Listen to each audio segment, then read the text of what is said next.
Bankruptcy can feel like the end of the road, especially if you dream of owning a home. But here's the truth, it doesn't have to be. While bankruptcy might put up a few hurdles, it doesn't close the door forever. In fact, with the right steps and the right mindset, you can rebuild your credit, regain financial stability, and qualify for a mortgage sooner than you might think. In this video, I'm breaking down a clear 6-step plan to help you go from post-bankruptcy to pre-approved for a mortgage. And whether you're recovering from Chapter 7 or 13, I'll show you exactly what lenders look for and how to get your finances back on track. So stick around. This is the roadmap you've been waiting for. And before we dive in, don't forget to hit that subscribe button for more real-world advice that makes buying a home achievable. Understanding the waiting period. Bankruptcy does not lock you out forever, but lenders do have rules and guidelines. So on a Chapter 7 bankruptcy, you typically have to wait 2 years for an FHA loan or 4 years for a conventional loan. Now for Chapter 13, on FHA, you can qualify sooner, sometimes during the repayment with permission from the court.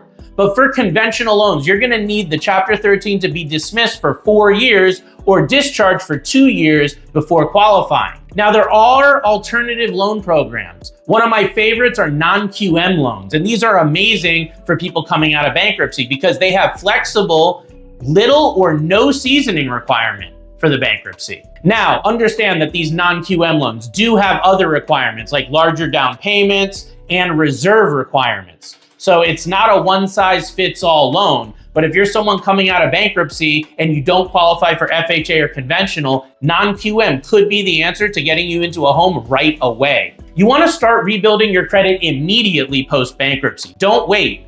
As soon as the bankruptcy is discharged, start rebuilding.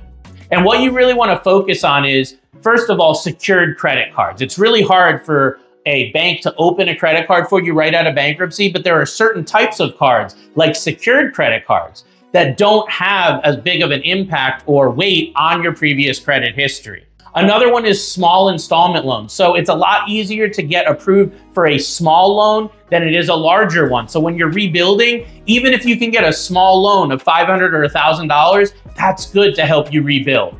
And of course, make sure you're paying all of your bills on time. Even one hiccup could tank your score. Keep your credit card usage below 30% of the limit. This is absolutely crucial for recovery. Keep your debt low and your savings high. Lenders want to see stability and responsibility after you're coming out of that bankruptcy. So avoid taking on unnecessary debt. As we were saying, just some small new accounts to help show that you're back on your feet and making the monthly payments is really all you need. You're also going to want to start saving for that home. Save at least 3%, 3.5% down minimum.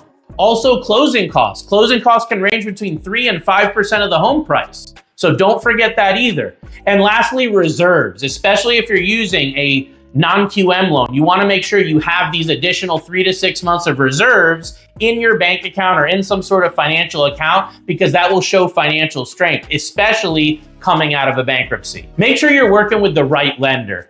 Not all lenders handle post-bankruptcy the same. So find an expert who understands the guidelines and has the experience working with people that have come out of bankruptcy similar to your situation. Now, a good lender is going to tell you exactly where you stand. They're not going to add fluff and going to help you to improve your credit profile and your financial profile over time.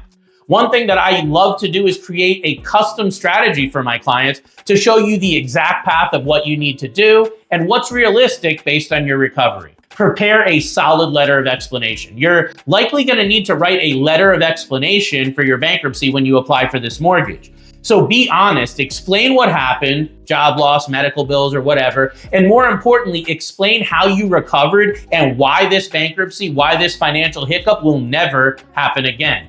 Lenders and underwriters really love to see the accountability and a strong comeback story, that's for sure.